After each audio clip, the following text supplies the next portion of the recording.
जी अभी स्क्रीन, आवाज और कैमरा तीनों चीजें क्लियर है ऑनलाइन में?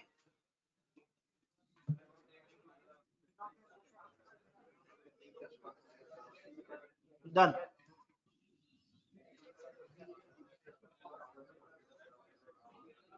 जी कैम, स्क्रीन और आवाज डन। चल पड़ा मामला। एक रोमांचक सा टेस्ट दिया आप लोगों ने,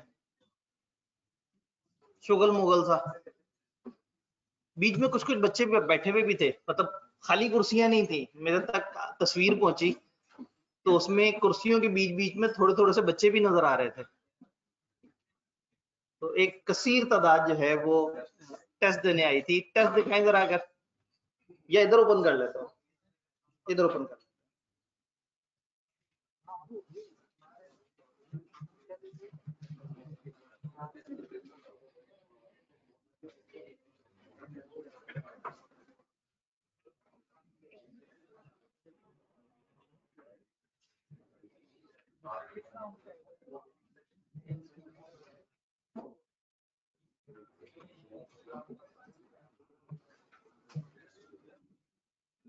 ये मोको टेस्ट इनका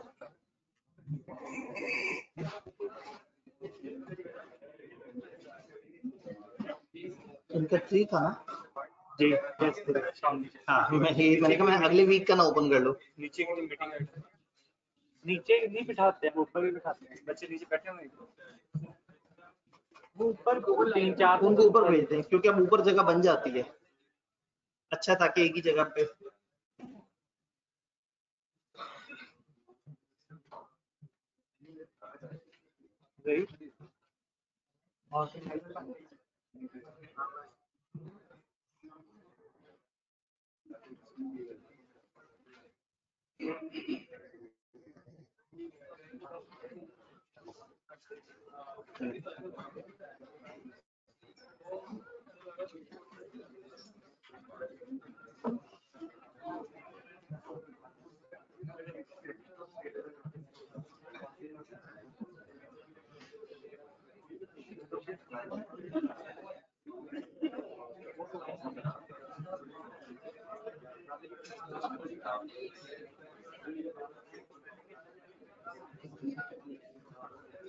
ले जी एमसीक्यूज का तो सीधा सीधा सा जवाब होता है, वो तो आपको पता लग जाता है।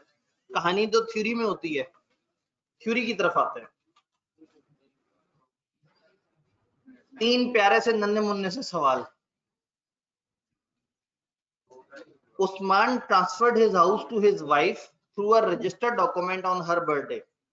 सालगिरह पे बीवी के नाम पे इसने घर ट्रांसफर कर दिया, करने का वादा नहीं किया, कर दिया। ये जहन में रखना है, एक ट्रांजैक्शन हो जाना और एक ट्रांजैक्शन का वादा होना, दोनों में फर्क है। इसलिए हम बात करते थे कंप्लीटेड गिफ्ट, कंप्लीटेड जो हो गया, एग्जीक्यूट हो गया। लेटर ऑन बाद में आफ्टर डिवोर्स, लो जी तलाक भी करा दिया इन्होंने। Usman ex wife demanded Usman to give the possession of that house.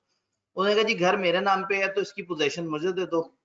Which Usman refuse, उसने कहा नहीं, घर तो घर वालों से बनता है, जब घर वाले ही अलग अलग तो फिर रजिस्ट्री तुम्हारे नाम, पोजेशन मेरे पास है। On what ground Usman can hold the agreement as void, Usman कैसे कह सकता है कि ये एग्रीमेंट वॉइड है? नहीं कह सकता, तो क्यों नहीं कह सकता? क्योंकि ये एक कंप्लीटेड गिफ्ट है, उसने एक रजिस्टर्ड डॉक्यूमेंट के थ्रू प्रॉपर तरीके से उसे ट्रांसफर कर दिया हुआ है। ऐसा नहीं है कि जी नेचुरल लव एंड अफेक्शन था और उसने एक वादा किया था और अब वादा पूरा नहीं किया तो फिर हम कहते हैं अच्छा जी लिखा था, कानून में रजिस्टर कराया था या नहीं। इवन इसमें तो लिखत पढ़त भी हुई है और कानून में रजिस्टर भी हुआ है। और इसमें तो नेचुरल लव एंड अफेक्शन वाला रूल के बजाय कंप्लीटेड गिफ्ट वाला रूल लग रहा है कि ट्रांसफर कर चुका है। जब कर चुका है तो फिर कहानी खत्म हो गई। और यहाँ पे अब उस्मान बाउंड है कि वो घर की पोजीशन छोड़े और अपनी पुरानी बीवी के हवाले घर करते। तो ज्यादा जज्बाती नहीं होना, दुनिया बड़ी जालिम है। तो केस स्टडी ने हमें समझा दिया कि बेगम के नाम पे आपने ट्रांसफर कर दिया और उसके बाद बेगम ने आपको कहा चलो भाई घर से निकल जाओ, तो या तो बेगम के नाम पे ट्रांसफर नहीं करना या फिर तलाक नहीं देनी। फिर मतलब किसी एक साइड पे अपने आप को सिक्योर रखना है। तो ये उस्मान के साथ बहुत बुरी हो चुकी है यहाँ। Question 2, OW offered a reward to anyone who would rescue his wife dead or alive from a burning building. उसने कहा जी जो भी मेरी बीवी को जिंदा या मुर्दा किसी भी हालत में बस बिल्डिंग से बाहर निकाल ले, मुझे तसल्ली हो जाए कि बची कि नहीं बची। मतलब फरमाइश चेक करें कि ठीक है जी जिंदी हो गए पावे मर गई हुए है हुए, मतलब पता लग जाए, क्लियर कट पता लग जाए कि हाँ भाई मतलब जिंदी हैगी कि नहीं। A fireman risking his life, एक फायर फाइटर जो है वो अपनी जान पर खेल गया, brought out the wife's dead body, लेकिन बीवी तब तक मर चुकी थी, तो मरी हुई जो डेड बॉडी है वो बाहर लेके आया। Is he entitled to recovery for the reward? वो तो फायरमैन है। फायरमैन की ड्यूटी मरे हुए इंसानों को या जिंदा इंसानों को बाहर निकालने की नहीं है, घर बुझाने की, घर में आग बुझाने की है। और इसने खास तौर पे at the desire of promisor, और उसने ये भी कहा था कि चाहे जिंदा हो चाहे मुर्दा, अगर मतलब वो कह देता है कि जी जिंदा हालत में बाहर बचा लाए तो तुम्हें रिवॉर्ड मिलेगा। उसने चूंकि ये कहा था कि जो भी हो जिंदा या मुर्दा, तो ऐसे में यहाँ at the desire of promisor एक कंसिडरेशन तय की गई थी, और दूसरे बंदे ने अपनी ड्यूटी से बाहर निकल के जान पे खेल के वो बॉडी रिकवर करके दी। चूंकि वो डेड बॉडी थी तो ऐसा नहीं है कि हम कहें जी बंदा मर गया तो कॉन्ट्रैक्ट भी खत्म हो गया। चूंकि इसने ये दोनों शर्तें रखी थी तो यहाँ ये कॉन्ट्रैक्ट वैलिड है, और वो फायरमैन जो है वो रिकवरी की एंटाइटलमेंट रखता है। आसान सवाल था। Mister Rashid writes to mister Naqash. जी जी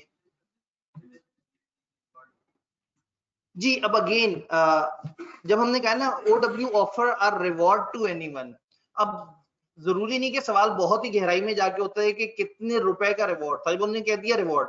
हाँ, अगर हमें लग रहा है कि यहाँ रिवॉर्ड क्लियरली डिफाइन नहीं था तो हमें एक छोटा सा नोट लिख देना चाहिए कि यहाँ सवाल की स्टेटमेंट में रिवॉर्ड क्लियरली डिफाइन नहीं है। क्योंकि कई दफा क्या होता है कि वो तमाम चीजों की गहराई में नहीं जाते, वो एक मुद्दे को समझाना चाह रहे होते हैं सवाल के थ्रू। तो वो मुद्दा ये था कि जो चीज वादा हुआ है और अदर देन नॉर्मल ड्यूटी वादा हुआ है वो फिर कंसिडरेशन काउंट होगा, लेकिन अगर वो बाउंड होता तो फिर वो कंसिडरेशन काउंट नहीं होती। मिस्टर राशिद ने मिस्टर नकाश को लिखा, at the risk of your own life, अपनी जान पे खेलते हुए, you save me from a serious motor accident, आपने मुझे एक सीरियस किस्म के एक्सीडेंट से बचा लिया था। You saved me.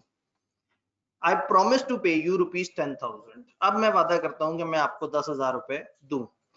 Rashid does not पे, वैसे डेड होना चाहिए चले। Advise Naqash on his legal right. जी, नकाश को उसने कहा था जी आपने जान पे खेल के मुझे बचाया तो मैं आपको पैसे दूंगा। तो लोग तो एक दूसरे के लिए जान पे खेल जाते हैं, पैसे थोड़ी मिलने होते हैं हमेशा। पास थी सर्विस, वॉलंटरी सर्विस थी, और अब ये वादा कर चुका है। अब इसने कह दिया जी मैं आपको कंपनसेट करके दूंगा। तो अब जब वादा कर लिया अब बाउंड हो गए, अब वादे को फॉलो करना पड़ेगा। तो इन सारे सिनेरियोज में मकसद ये था, तकरीबन टिपिकली बिजनेस लॉ के सिनेरियो इसी टाइप के ही होते हैं कि एक सिचुएशन सी बनाई हुई है, उस सिचुएशन में पीछे एक लॉ चल रहा होता है। अब आपने आंसर करते हुए क्या कहना होता है, आप बताते हैं जी लॉ क्या कहता है। फॉर एग्जांपल आप इस सिचुएशन में कहते हैं, आप कहते हैं लॉ ये कहता है कि अगर पास वॉलंटरी सर्विस हो और वो प्रॉमिस कर दे तो वो विदाउट कंसिडरेशन भी वैलिड होता है, ये कानून बताया। फिर कई सिचुएशन में मिस्टर नकाश ने पास में वॉलंटरी सर्विस दी थी और मिस्टर राशिद ने प्रॉमिस कर लिया। हल क्या निकला, therefore mister Nakash can recover the amount from mister Rashid. आखिरी जो सेंटेंस है ना वो सवाल के बीच में से निकल आता है। वो कहते हैं ना बताओ उसके क्या राइट है, बताओ वो एंटाइटल है या नहीं है। तो जवाब में आप कह देंगे हाँ वो एंटाइटल है या नहीं वो एंटाइटल नहीं है। लेकिन अगर विदाउट लॉ या विदाउट आपने सिचुएशन डिस्कस करके किया तो फिर आपको नंबर नहीं मिलना। तो हमेशा आंसर के 3 हिस्से कर ले, कानून, सिचुएशन, आंसर।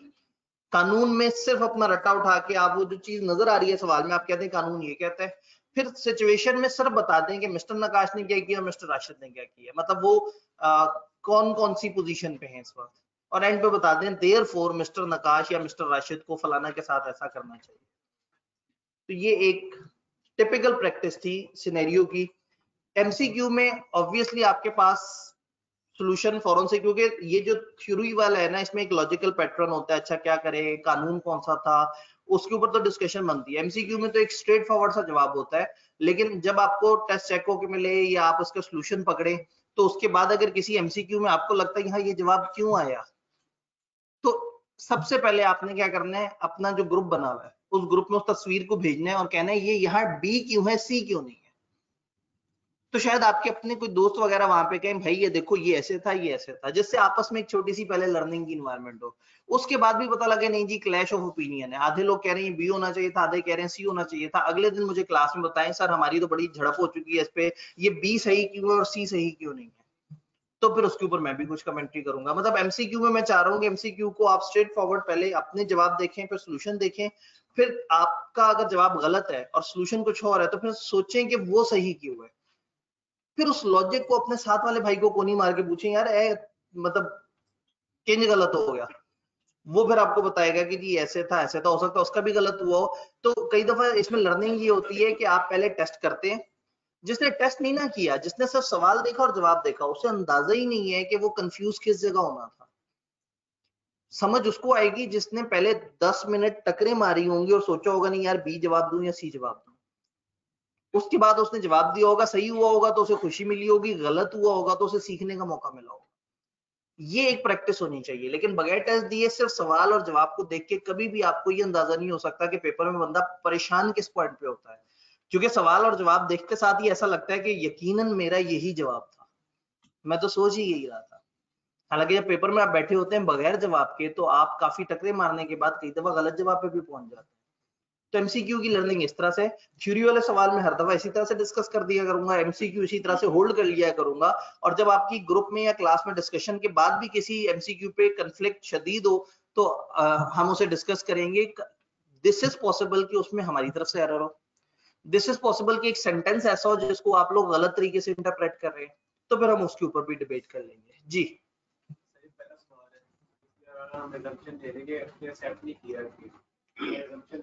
ठीक है। अब अगेन पहले वाले सवाल में एक भाई ने कहा अगर हम अजम्पशन ले लें कि उसने एक्सेप्ट नहीं किया, असल में देखें transferred house to his wife through a registered document. अब अगर एक प्रॉपर डॉक्यूमेंट के थ्रू ट्रांसफर करते हैं तो जिसके नाम ट्रांसफर कर रहे हैं उसके साइन के बगैर तो हो नहीं सकता। तो इस वक्त यहाँ ये चीज क्लैरिटी से नजर आ रही है कि प्रॉपर लिखत पढ़त हो चुकी है, तभी उन्होंने रजिस्टर्ड डॉक्यूमेंट का लफ्ज इस्तेमाल किया कि प्रॉपर कानूनी कार्रवाई हुई है। बट फिर भी अगर आप इसमें ये अजम्पशन लेते हैं कि जी चूंकि उसने ट्रांसफर कराया लेकिन बीवी ने अभी तक एक्सेप्ट नहीं किया था इस चीज को, या उसने अभी तक साइन नहीं किया था, तो फिर हमारे पास वो नेचुरल लव एंड अफेक्शन वाले पॉइंट्स आ जाएंगे।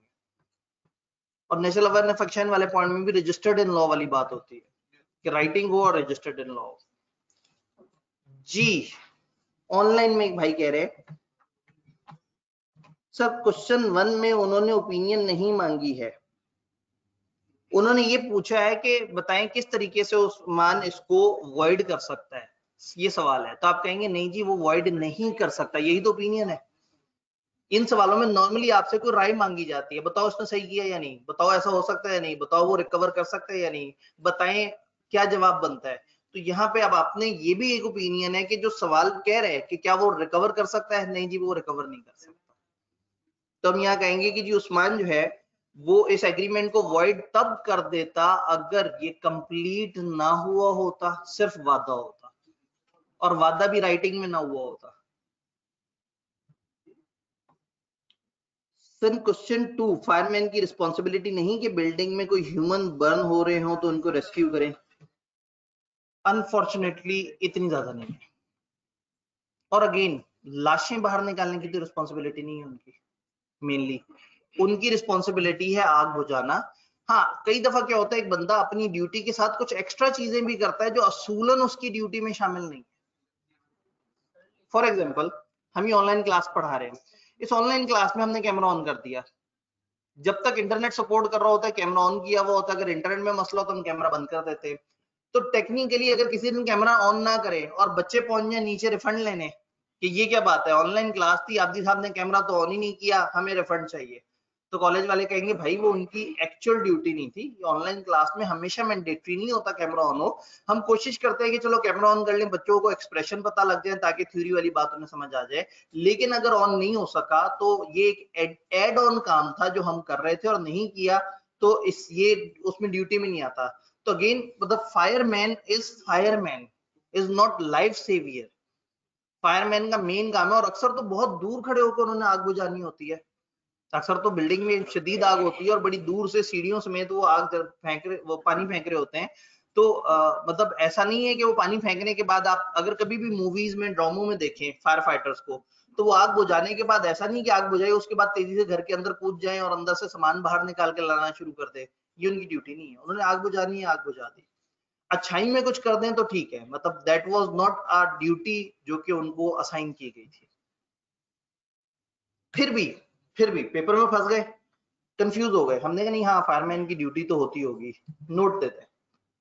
इट इज अज्यूम कि फायरमैन की ड्यूटी थी, ये इट इज नॉट अज्यूम। तो एग्जामिनर को समझ आ जाएगा कि बच्चे को सवाल और लॉ में मसला नहीं आया, वो सिर्फ उसकी ड्यूटी को कंफ्यूज कर रहा है। तो वो सिरे से नंबर काटने के बजाय कुछ नंबर जरूर अवॉर्ड कर देंगे, ये समझते हुए कि इस वक्त सिचुएशन तो समझ आ गई स्टूडेंट को, इसे लॉ भी पता था, सिर्फ ये फायरमैन की ड्यूटी को थोड़ा बहुत आगे पीछे कंफ्यूज कर गया। तो इसीलिए मैं आपसे कहता हूं, पेपर में जब कंफ्यूज हो जाए, नीचे एक छोटा सा नोट लिख दिया करें कि आप क्या सोच रहे हैं। उससे आपको थोड़ा सा एक फ्रीडम मिल जाता है, एग्जामिनर के दिल में जगह मिल जाती है आपके लिए, कि वो थोड़ा सा फिर हाथ हल्का रखता है कि हाँ भाई, स्टूडेंट ने कम से कम कुछ बताने की कोशिश की है। जी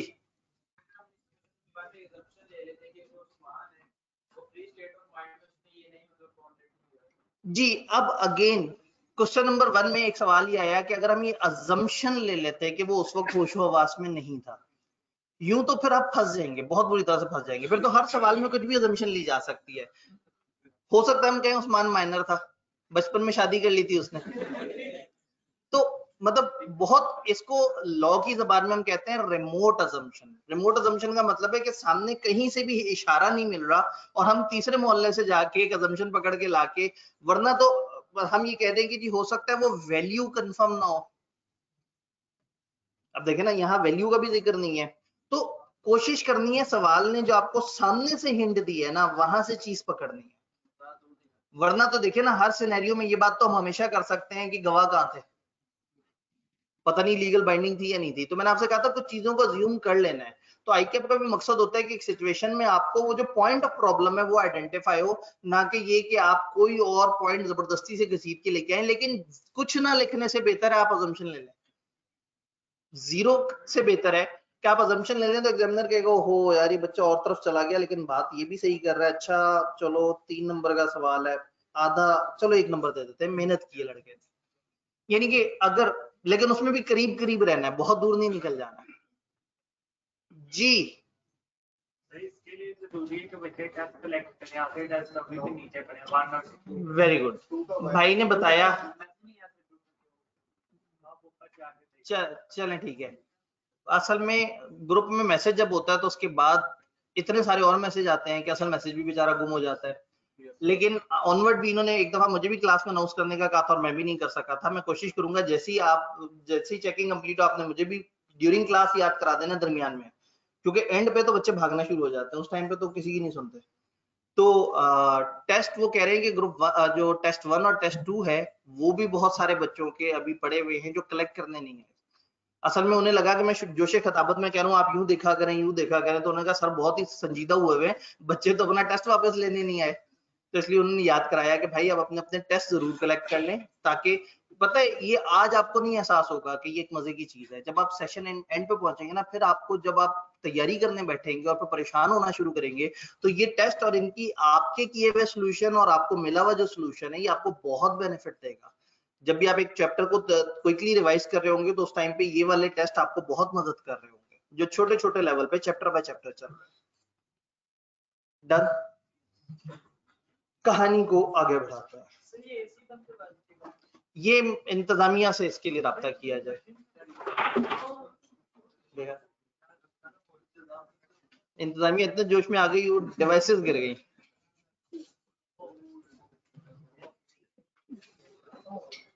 इंतजामिया का चार्ज हमने संभाल लिया है, इंतजामिया गायब है। और ठीक है जी, लास्ट डे हम लोगों ने बहुत थोड़ा सा पढ़ा था, सिर्फ 1 घंटा पढ़ा था, और एक चैप्टर की सिर्फ एक लाइन पे बात हुई थी बस। फिर पूरा वीकेंड आपका शर्मिंदगी में गुजरा कि अब हमें ज्यादा पढ़ना चाहिए। तो अब इस वक्त 1:02 हो रहे हैं। आज हमें 1:45 तक खूब पढ़ना है। एक और चैप्टर जो आपको दिया था वो एमई दिया था, ताकि मैं उनमें से एक करा सकूं आपको 2 का ड्रावा देके। उसकी तो बारी नहीं दी अभी। वो असल में सिर्फ ये हौसला देने के लिए, जब आपको लग रहा था कि हम बहुत ही स्लो चल रहे हैं, तो आपको बताना था भाई वो इसलिए चल रहे हैं कि ये काम के चैप्टर हैं या इस पे जरा ज्यादा दिमाग खपता है, आगे शुगल चैप्टर भी है। तो वापस आते हैं अपने पैटर्न पे, चैप्टर नंबर 4 को कवर करते हैं, ताकि इस वीक के एंड पे हमारा पहला वाला ब्लॉक जो है वो खत्म हो जाए इंशाल्लाह, 25 नंबर वाला। अब आप कहेंगे 4 के हैंडआउट नहीं है हमारे पास। 4 के हैंडआउट हमारे पास तो है ना, बस हमारे पास है। आपको पता है हम कब डिस्ट्रीब्यूट करेंगे? 10 मिनट पर। हमने ग्रुप में तो नहीं जज्बातियों की शेयर कर दिया, बस ग्रुप में भी हम 10 मिनट पहले, लेक्चर खत्म होने से 10 मिनट पहले शेयर करेंगे, ताकि ये मुझे सुन सके।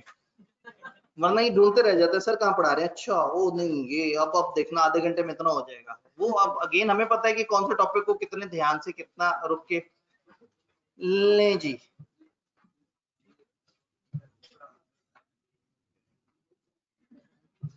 ओह शशके मशके तो है ही नहीं इसमें, एनिमेशन। चलो कोई बात।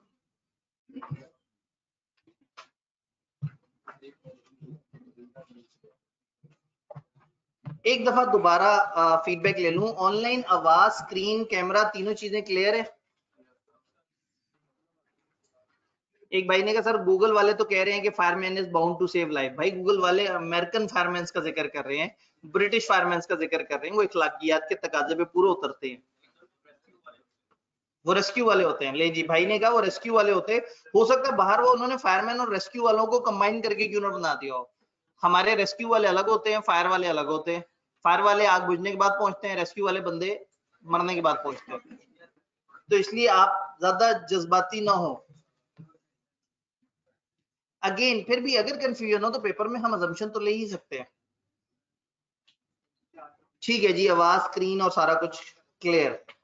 सर ऑनलाइन वालों को भी हैंडआउट दे दिया करें भाईजान, फिजिकल वालों को भी नहीं मिला हैंडआउट।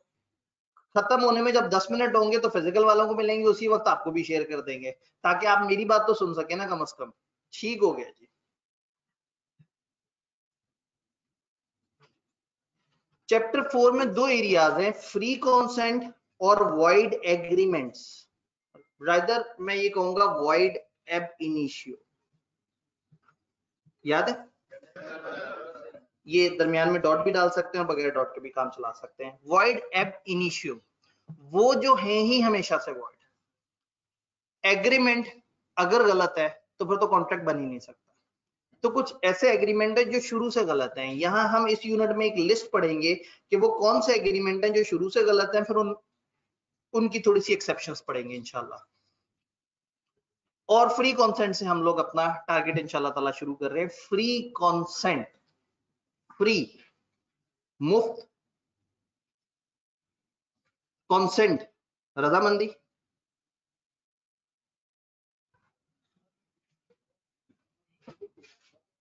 सही है, चलेगा। जो दोस्त मुफ्त में मान जाए सारी बात।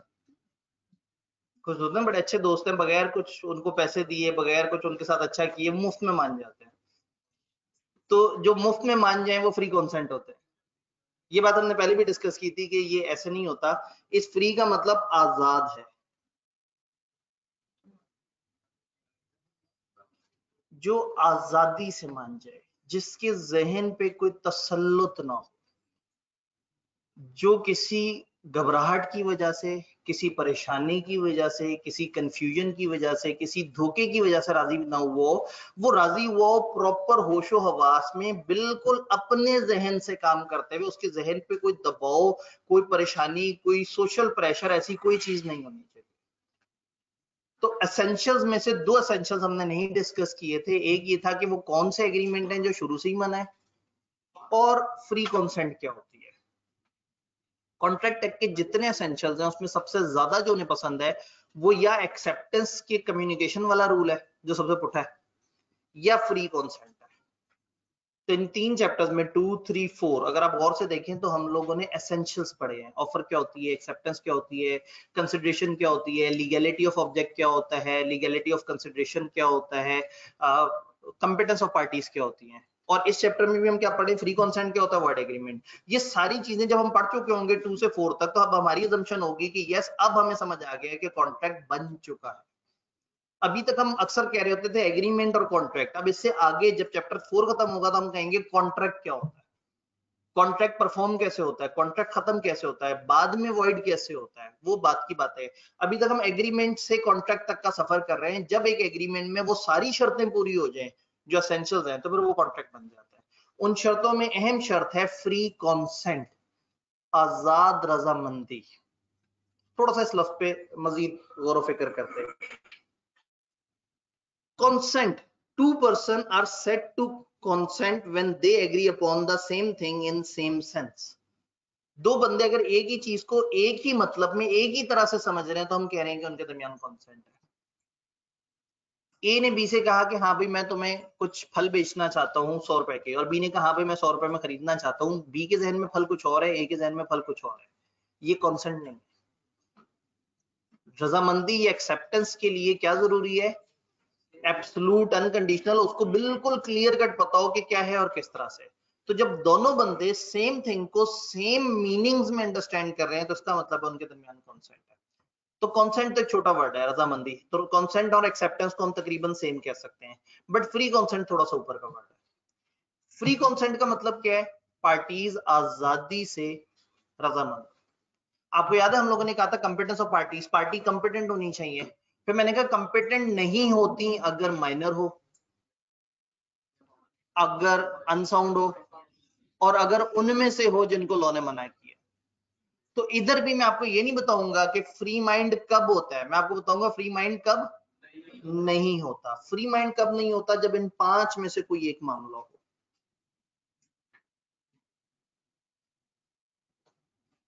इन पांचों पे हमने डिटेल से बात करनी है। जैसी 5वीं चीज पे डिटेल से बात करेंगे, ये जो फ्री कॉन्सेंट वाला पोर्शन है ये हमारा खत्म हो जाएगा इंशाल्लाह।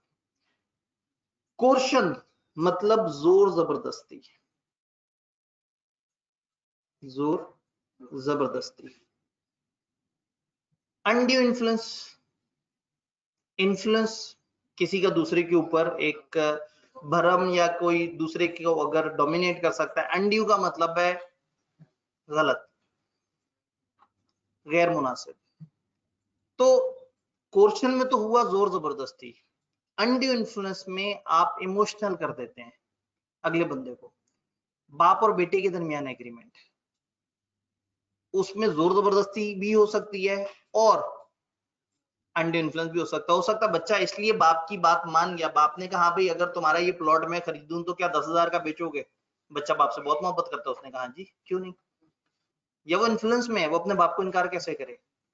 तो इस वक्त उस बच्चे का दिमाग आजाद नहीं है, वो इन्फ्लुएंस में है उस बाप के जिसके उस पर एहसानात है।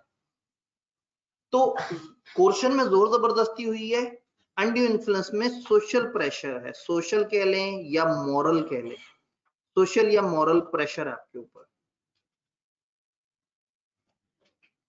इन सब अल्फाज पे हमने बहुत डिटेल से बात करनी है इंशाल्लाह। अभी हम सिर्फ इनका हल्का सा तारुफ कर रहे हैं। फ्रॉड, मेरे ख्याल में आप लोगों को फ्रॉड सिखाना समझाना तो बहुत ही, फ्रॉड तो आप सबको पता है ना, फ्रॉड धोखा,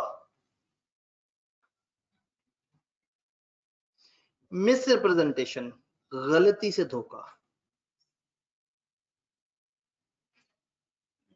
आपकी ख्वाहिश नहीं होती लेकिन फॉर सम रीजन दूसरे बंदे को धोखा हो जाता है आपसे। तो सुना होगा गलती से मिस्टेक हो गया। तो मिस रिप्रेजेंटेशन और फ्रॉड बेसिक फर्क है। फ्रॉड में एक बंदे ने दूसरे को नियतन धोखा दिया, मिस रिप्रेजेंटेशन में एक बंदे से दूसरे को गलती से धोखा लग गया। मुझे पता है आपका, लेकिन अब आपको आहिस्ता आहिस्ता समझ आ गया क्लास का मिजाज। आपको पता ना अभी हमने इस पर डबल क्लिक करना और हर चीज के अंदर जाके उसकी डिटेल में बात करनी है। तो इस वक्त अभी हम इन अल्फाज के मोटे मोटे मतलब देख रहे हैं, आगे हम इन पे तसल्ली से बात भी करेंगे। तो मुझे अच्छा लगा कि आप लोग बीच में परेशान होकर सवाल नहीं पूछे, नहीं सर अगर यूं करके अगर वो वाला धोखा हो, अगर वो वाला धोखा हो। अब हम वहां पहुंचेंगे तो वहां ये वाले सवाल आएंगे। मिस्टेक,